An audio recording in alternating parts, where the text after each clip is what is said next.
이번 시간에는 우리 체크 문제를 같이 한번 풀어보도록 하겠습니다.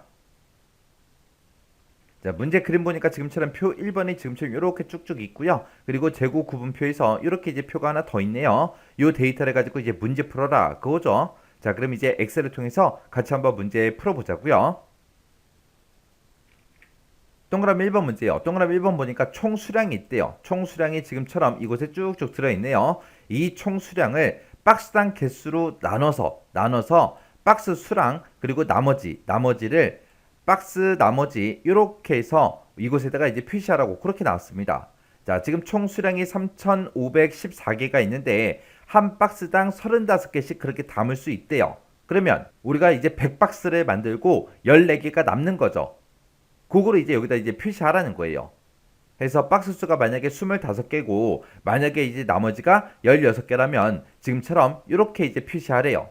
그래서 나머지를 가로로 묶어서 표현해라. 그거요. 그때 이제 나머지 값을 구할 때 MOD라는 요 함수를 이제 이용하고 그리고 이제 우리가 몫을 구해 줘야 되겠죠. 그때 이제 몫을 구할 때는 INT라는 요 함수를 이용해서 우리가 몫을 구해 주면 됩니다. 그리고 지금처럼 표시 형식처럼 이렇게 이제 우리가 표시하려면 M% 연산자를 이용해서 우리가 표시를 해주면 되겠죠. 자, 그러면 일단은 우리가 이거 목부터 한번 구해보자고요. 는이라고 써주고 우리가 몫을 구할 때는 int라는 요 함수를 써주면 되겠죠. 해서 가로 열어주고요. 이 총 수량 나누기 박스당 개수 요거 했을 때 그때 이제 정수값으로 바꿔달라. 그렇게 하면 이제 몫이 나오는 거죠. 해서 엔터를 땅 하고 눌러보면 100박스 하고 그렇게 이제 나왔습니다. 자, 그럼 요거 이제 못 구해놓은 건 요거 이제 잘라내기 좀 할게요. 그 다음에 이제 나머지 값 한번 구해보자고요. 나머지 값을 구할 때는 우리가 MOD라는 요 함수를 구해주면 되겠죠. MOD 써주고 이 총 수량 나누기 35개를 했을 때 그때 나머지 값을 구해달라. 이렇게 해서 중간에 컴마로 이렇게 묶어주면 되겠죠. 그리고 나서 이제 엔터요. 엔터 눌렀더니 이제 14개 남습니다. 그렇게 이제 나왔습니다. 자, 그럼 이제 앞에다가 이제 몫을 표현하고 뒤에다가 이제 나머지 값만 표현해주면 되겠죠. 자, 그럼 이제 나머지 값 구한 거 요 앞에다가 못 구해놓은 거 그거 잘라내기 해놨죠. 그거 붙여넣기 한번 해주고요. 그리고 N%를 이렇게 묶어줄게요. 그래서 이제 엔터 눌러보면 몫은 100 나머지는 14 하고 이렇게 나왔는데 그때 이제 나머지 값 앞뒤에다가 가로 열고 닫고 요것만 이제 표현해주면 됩니다. 자, 그때 이제 우리가 N%라는 요 연산자 이용하면 되겠죠. 해서 앞에서 이제 목 출력해주고 이어서 뭐 출력해라. 우리 가로 여는 거 출력해주세요. 그리고 이어서 모드 함수에서 나온 그 값 출력해라. 그리고 이어서 그 값 출력해주고 이어서 뭐 출력해달라. 우리 가로 닫는 것도 출력해주세요. 이렇게요. 그리고 나서 이제 엔터 한번 눌러보자고요. 엔터 눌렀더니 지금처럼 이렇게 이제 표현이 됐습니다. 채우기 했더니 전부 다 이제 값들이 그렇게 이제 표현이 됐죠. 해서 제가 지금 1번 문제 풀 때 쓴 식이 지금처럼 이렇게 이제 작성했습니다. 해서 int 요 함수를 가지고 a3 나누기 b3을 했을 때 그때 int 정수값으로 바꿔달라. 그렇게 해서 우리가 이제 몫을 구해준 거고 mod라는 요 함수를 이용해서 우리가 나머지 값을 구했습니다. 그때 이제 나머지 값을 우리가 표현할 때 앞뒤로 우리가 가로 열고 닫고 이것도 표현해 줘야 되겠죠. 해서 중간에 계속해서 M% 연결해서 지금처럼 이렇게 이제 표현되게끔 만들어 줬습니다. 이렇게 지금 이제 동그라미 1번 문제 끝이요. 그 다음에 이제 동그라미 2번이요. 우리 제품 코드가 있대요. 제품 코드가 지금 이곳에 쭉쭉 들어있는데 이 제품 코드에서 5번째 그 숫자가 그랬어요. 5번째 숫자 그러면 M이 첫 번째 글자, S가 두 번째, G가 세 번째, 요 하이픈이 네 번째요. 그리고 5번째 그러면 요 숫자들 보고 얘기하는 거죠. 이 숫자들이 만약에 짝수면 이제 봉지라면이다. 그 다음에 홀수면 컵라면이다. 그렇게 해서 이제 분류에다 표시해라. 그렇게 나왔습니다. 그때 이제 우리가 일단은 5번째 글자 요거부터 꺼내와야 되겠죠. 그때 이제 꺼내올 때 우리가 미드 함수를 이용해 주면 되고 그 다음에 이제 짝수인지 홀수인지 우리가 구분하려면 그 값을 2로 나눴을 때 그때 나머지 값 가지고 하면 되겠죠. 해서 그때 이제 나머지 값 구할 때 우리가 이제 모드라는 요 함수를 이용하면 되겠죠.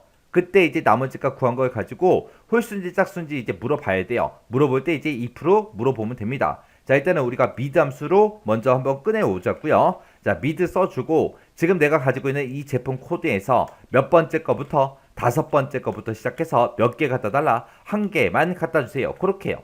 그렇게 써주고 이제 엔터를 땅 하고 누르게 되면 지금처럼 2다, 1이다, 4다, 3이다, 1이다 하고 이렇게 이제 5번째 있는 이 글자를 다 꺼내 왔습니다. 그러면 이 꺼내 온 걸 가지고 이제 모드라는 함수를 묶어서 2로 나눴을 때 그때 나머지 값을 구해달라. 그렇게 해주면 되겠죠. 해서 이 미드 함수를 우리가 모드로 묶어주면 돼요. 모드 써서 지금 미드 함수에서 나온 거 그거 나누기 얼마요? 2 했을 때 그때 나머지 값을 구해주세요 라고 이렇게 써주면 되겠죠. 해서 요 모드 함수를 기준으로 보면 미드 번째에서 나온 그 값 있죠. 그 값 나누기 2를 해달라 해서 그때 모드 나머지 값을 구해주세요. 그렇게 해요. 이렇게 하고 나서 이제 엔터를 땅 하고 눌러보면 여기는 다섯 번째 글자가 2니까 0하고 그렇게 나오겠죠. 그리고 밑으로 채우기를 쭉쭉쭉 해보니까 지금처럼 이렇게 나왔습니다. 여기는 다섯 번째 글자가 1이고 그 다음에 여기는 3이고 여기는 1이에요. 해서 요로 숫자들 나누기 2를 하게 되면 나머지 값이 1, 1, 1 하고 나오겠죠. 그리고 얘는 이제 4니까 숫자가 4니까 나누기 2 했을 때 나머지가 0 나오는 거 맞죠? 이렇게 해서 이제 나머지 값 구했습니다. 자, 그럼 요거 나머지 값 구해놓은 거 요거 이제 잘라내기 좀 해놓을게요. 잘라내게 해놓고 이제 짝수면 봉지라면이다. 홀수면 컵라면이다. 요게 이제 표시되게끔 우리가 이제 if 함수로 묶어서 물어보면 됩니다. 자, if 만약에 내가 지금 방금 구한 그 나머지 값 있죠? 붙여넣기 해주고요. 여기서 이제 나머지 값을 구했을 때 그때 그 값이 0이냐? 그렇게 물어보면 되겠죠. 나머지가 만약에 0이랑 똑같다. 그 얘기는 짝수라는 얘기니까 이제 봉지라면 출력해주면 되겠죠. 그래서 그 뒤에다가 컴마 찍어주고 이제 봉지라면 하고 직접 써주면 되죠.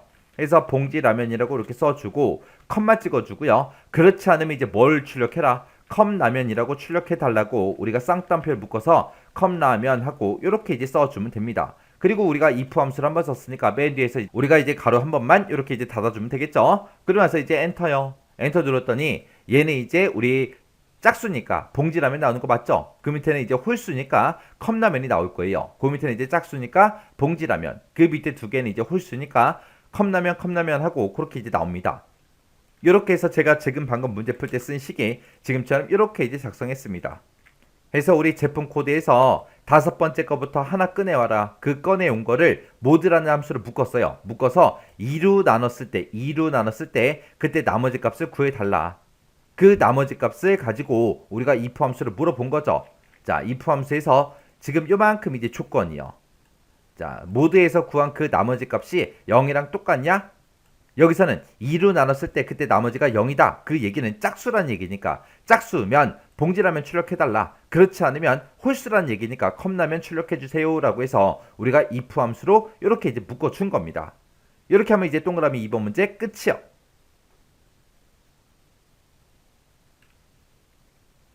그 다음에 이제 동그라미 3번 문제요. 3번 문제 보니까 총수량이 있대요. 총수량이 지금 이곳에 쭉쭉 있죠. 이거를 100으로 나눴을 때 그때 나머지랑 재고 구분표를 이용하래요. 재고 구분표가 지금 이곳에 쭉쭉 있죠. 이 재고 구분표를 이용해서 재고를 표시해라. 재고 이곳에다가 지금 이렇게 이제 삼각형이 하나냐 두 개냐 세 개냐 그거 이제 표시하래요. 그러면 일단은 총수량을 100으로 나눴을 때 나머지 값부터 한번 구해보자고요. 자, 일단 는이라고 먼저 써주고 우리가 나머지 값 구할 때 이제 mod라는 그 함수로 써주면 되겠죠. 해서 mod 써주고 이 총수량을 100으로 나눴을 때 그때 나머지 값을 구해주세요 라고 지금처럼 이렇게 써주면 되겠죠. 그리고 나서 이제 엔터요. 엔터 눌렀더니 얘는 이제 14개 있대요. 그리고 밑으로 채우기를 쭉쭉쭉 했더니 지금처럼 이렇게 이제 값들이 이렇게 이제 나왔습니다. 자, 그러면 요 나머지 값 구한 걸 가지고 이제 물어보면 되겠죠. 자, 그때 이제 지금 이곳을 참조해서 내가 가지고 있는 그 나머지 값에 해당하는 거 찾아라. 찾아서 몇 번째 열에 있는 거 갖다 달라. 우리 세 번째 열에 있는 요 재고, 요 기호를 이제 갖다 달라. 그렇게 해주면 되겠죠. 해서 이제 vlookup으로 묶어주면 되겠죠. vlookup 써주고요. 그리고 찾을 값은 내가 방금 구한 그 나머지 값을 찾아라. 찾긴 찾는데 어디서 찾아라? 지금 이 범위에서 찾아라. 이 범위는 내가 몇 번째 칸을 구하든 간에 전부 다 이곳을 참조해야 되니까 변하지 않죠. 해서 F4번 눌러서 전체 달러 붙여주고요. 이곳을 참조해서 우리가 몇 번째 열에 있는 거 가지고 와라. 세 번째 열에 있는 거 갖다 달라. 그렇게 써주면 되겠죠. 그리고 그 뒤에다가 이제 우리가 vlookup 옵션을 써줄 수 있는데 여기서는 똑같은 거 찾아라. 정확하게 일치하는 거 찾아라. false를 써주면 안 되죠. 우리는 유사일치한 값으로 찾을 겁니다. 왜? 여기 보니까 45개 있어요. 45개랑 똑같은 거 찾아라. 없잖아요. 69개랑 똑같은 거 찾아라. 없잖아요. 해서 우리는 근사값으로 찾을 겁니다. 해서 옵션은 생략하고 쓰도록 하겠습니다. 그러면서 이제 가로 잡고 엔터요. 엔터 눌렀더니 하나 나왔죠. 자, 그리고 그 밑으로 채우기를 쭉쭉쭉 했더니 지금처럼 결값이 이렇게 이제 나온대요. 그때 이제 제가 문제 풀 때 쓴 식이 지금처럼 이렇게요. 자, 우리 V룩업을 기준으로 보게 되면 이게 이제 찾을 값이죠. 요게 이제 100으로 나눴을 때 그때 나머지 값이요. 그 나머지 값을 여기서 찾아라. 여기가 지금 이곳이죠. 이곳에서 근사값으로 찾아서 몇 번째 열에 있는 거 갖다 달라. 세 번째 열에 있는 요 기호들을 갖다 달라. 그렇게 해서 지금 우리가 식을 써준 겁니다. 이렇게 해서 이제 1번부터 3번까지 문제 다 같이 한번 풀어봤는데 이 문제도 여러분들이 이제 강의가 끝나자마자 직접 한번 문제 풀어보세요. 풀어보시고 헷갈리거나 잘 안 되는 게 있다. 아직 뭐 형식을 못 외운 게 있다. 그랬을 때는 꼭 그 형식부터 외우시고 꼭 문제를 풀어보세요.